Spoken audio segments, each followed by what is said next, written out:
are taking a live look at the safari park where they are opening the brand new 13-acre Elephant Valley. This is one of the biggest projects that the safari park has ever done in the 50 years that it has been around. And I get to talk to one of the elephant care specialists and curators. Mindy, come on over here. This has been so fun this morning to kind of take a look around. And I know that our viewers are just seeing a sneak peek because it's 13 acres. This is huge. Our elephants are waking up. And I always said, you know, there's people in the morning show. Like, I'm kind of the early bird. I get up really early. And then we see Raul kind of, you know, he starts to wake up around the 7, 8 o'clock hour after the first cup of coffee. Are the elephants like that? Or do they all kind of wake up together? Is there one that's sort of, hey, he sees the cameras and he's, you know, been up and looking at everybody? You know, the great thing here at Elephant Valley is this herd can do whatever they'd like to do. They're all very individual, and just like us, some of them are morning elephants and some are evening. But elephants eat around the clock, so much of their time is spent foraging for food. And you were saying it's kind of interesting how they sleep because they don't always lay down. A lot of them are standing when they sleep. Yeah, elephants can sleep standing up. It's pretty cool. How many hours a night?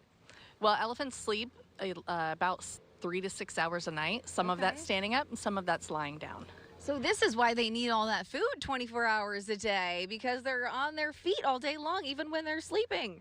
Yeah, it's a lot of work moving around 8,000 pounds. Yeah. Okay, talk a little bit about this herd, because they weren't always here in San Diego. Well, 3 of our oldest elephants, Swazi, Indula, and Mgani, were rescued in 2003, and the other 5 have been born here at the safari park. Okay, so this is their home. So we have 8 elephants. Are they all part of a family? Yes, we have 3 family units, but they're a part of a bigger herd, and they can choose where they want to spend their time, who they want to spend their time with. The great thing when guests come into Elephant Valley is they're going to get an opportunity to connect with the elephants and learn a little bit more about their social interactions and just the dynamic nature of the herd. And just to give you a little bit of our experience so far this morning, they have just been so silly. So they'll find the rocks and then they're kind of rubbing their bellies on the rocks if they have a little, you know, itch or scratch, but they're just going to be eating all day long. So if you come out here, you'll kind of go to one area and you might be able to see them right now. They're kind of foraging and finding their snack over here, but then they'll go under another bridge and you can see them over there kind of playing with things. How do you guys change all of the experiences in their habitat? Yeah, the team spends quite a bit of time planning out day-to-day creative ways on how they're going to present their food, what behaviors we want the elephants to exhibit.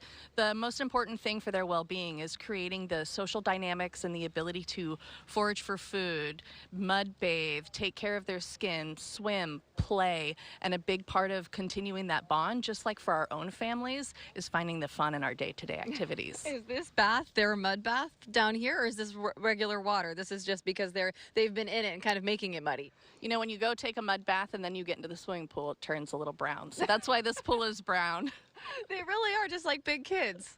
They're great. They're so fun to watch. One of the great things about guests coming out here and experiencing this, they're going to get to see and hear and watch the elephants, just explore their habitat, get a connection to the elephants and get connected to the conservation work. And I keep telling everyone, wear your walking shoes because there's a cool vantage point from every angle, but you need to walk around and see the whole habitat. And then there's a place to kind of plop, have a drink, have a nice little meal with the family, which you need to make reservations because it does get pretty busy and it's an event space, but you can walk around. You can get really close to these animals. Have any of them so far, we're seeing some of them get more curious, but have you seen them actually get so close that people are just feet away from the elephants?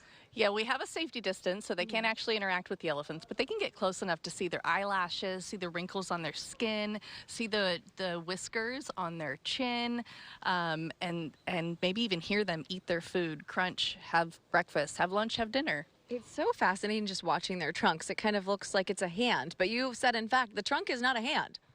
No, it's a upper lip and nose combination, but it acts like a hand. You can see some of them as they're walking around. They're using the end of that trunk to grab food items and put that food item in their mouth. They suck up water in that trunk and then put the water in their mouth. That's how they drink. They don't drink just from their mouth. So it's like a multi-tool on the end of their face. It's quite fascinating. So cool. Some of them have bigger tusks, and then some of them, we see this one, is that a baby or are they just sort of different ages, sizes? How does that work? So the one closest to us on the right there, that's Micaiah. She's 7, and above her, Cami, that's 18. And the tusks grow throughout their life. So they're like our fingernails, also like our teeth because they have dentin in the middle. But those tusks grow throughout their life, and they're tools as well. You can hear them snapping the branches right now.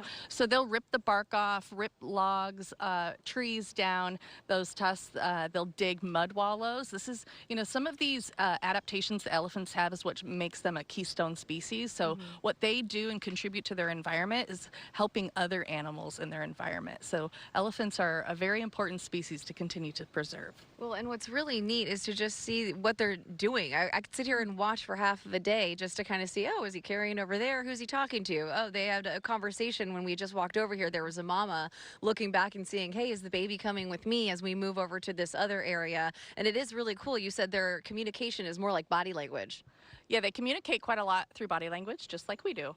But they also communicate through a frequency that is below our ability to hear. It's a low frequency sound, so it travels over distances. So this is how they can communicate with other herd mates when they're not right next to each other. Sorry, I'm looking at this one I don't know what our cameras are looking at, but the big one in the back literally just looks like he waved at us with his trunk.